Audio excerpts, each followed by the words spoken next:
Bienvenue sur le plateau de la deuxième édition des Talents Aquitains de l'aéronautique et de l'espace, organisée par la Tribune à Bordeaux et Bordeaux-Aquitaine Aéronautique et Spatiale, l'association des professionnels de l'aéronautique et de l'espace dans la région Nouvelle-Aquitaine, puisque ça a quand même un peu changé.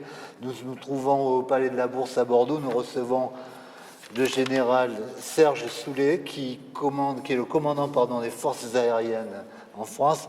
Général, bonjour. Est-ce que vous pouvez nous dire en quelques mots en quoi consistent vos fonctions?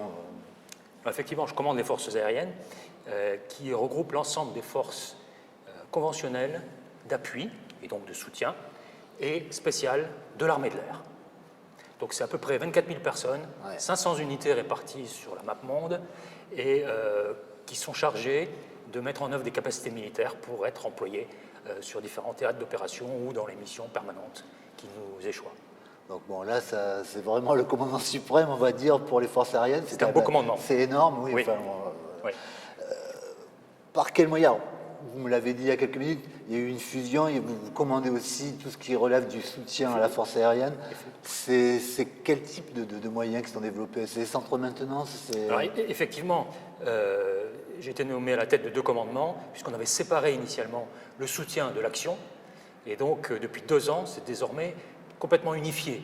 C'est pour ça que quand je décrivais les forces qui sont sous mon commandement, je parle des forces d'appui et les forces de soutien. Donc c'est clairement nos hommes et nos femmes qui sont chargés de la maintenance au niveau de soutien opérationnel, parce qu'en maintenance aéronautique, on parle de niveau de soutien opérationnel et de niveau de soutien industriel.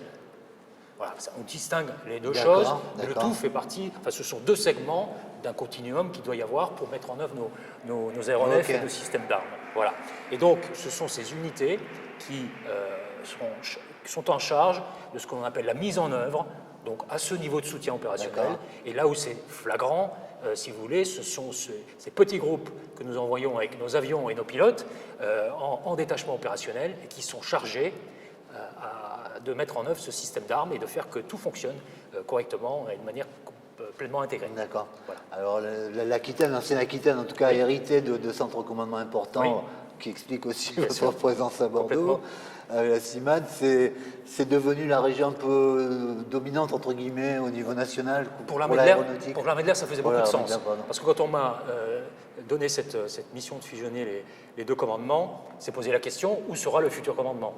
Et pour l'armée de l'air, on a soutenu et obtenu effectivement une décision d'installation ici à Mérignac, au plus près de la CIMAD, puisque c'était un gros effort de la défense d'avoir mis en œuvre cette nouvelle structure qui est indispensable dans le paysage du MCO aéronautique, et puis des industriels. Et les industriels, j'allais dire, classiques de l'armée de l'air, puisque nos équipements sont construits par Dassault, par Thales, par Safran, etc. Et on observe que depuis, c'est pas à cause de nous, mais ça a été mentionné tout à l'heure, bon nombre d'industriels déconcentrent ou délocalisent ici, autour de Mérignac, et plus largement dans ce bassin, un certain nombre d'actions ou voire de niveaux de délégation. Et ça nous sert beaucoup pour travailler en plateau ici et dialoguer directement de manière transparente, j'allais dire, pour faire vivre les contrats que l'on signe avec eux, les contrats de maintenance que l'on signe avec eux. Donc le continuum que vous évoquiez tout à l'heure entre l'industrie et vraiment le côté militaire fonctionne parfaitement comme il faut. Parce qu'il faut se voir régulièrement. On ne peut pas tout prévoir dans un contrat qu'on signe pour 10 ans. Les conditions d'emploi, elles évoluent. Le matériel lui-même évolue, a des évolutions, il y a des problématiques à régler, c'est jamais comme prévu, donc pour ce faire, il faut dialoguer. Et ça, on ne peut pas tous monter à Paris et de manière très régulière, donc il est très bon qu'à un niveau N-1, par rapport au niveau N qui est stratégique, il y ait ces échanges de manière très transparente, ici, sous forme de plateau industrie, État. Cette deuxième édition est axée sur l'humain au centre du secteur, de la filière. C'est une préoccupation importante pour un général.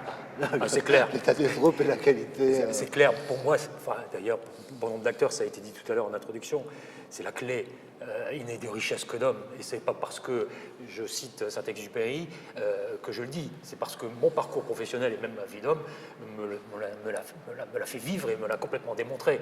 Donc c'est de manière très naturelle que le CFA, qui est membre aussi fondateur de BASS, parce qu'on a senti ça dès le début. Bien sûr, ouais, On a senti ça dès le début, au travers de l'ancien commandement du soutien des forces aériennes. On avait senti que ces contacts au niveau du bassin étaient très importants. Et puis, j'allais dire, quelle magnifique, au-delà du cérémonial, etc., mise en valeur de ces talents qui sont souvent un petit peu cachés ou un petit peu dans l'ombre. Oui, effectivement. Donc c'est remarquable de pouvoir mettre en valeur ces hommes, ces femmes, et puis leur parcours, quoi. Et juste un petit mot sur le prix que j'ai eu le grand plaisir et l'honneur de remettre à M. Agiric. Dans son parcours, qu'est-ce qu'il y a de pugnacité, de capacité de remise en question, de volonté, etc. C'est remarquable. Et ça, c'est des valeurs ou des qualités qu'on aimerait voir distiller partout, dans toute entreprise, dans toute structure. Et ça m'a fait grand plaisir, en tout cas. Général Soulet, je vous remercie d'être venu sur notre plateau. J'espère qu'on aura l'occasion de se revoir.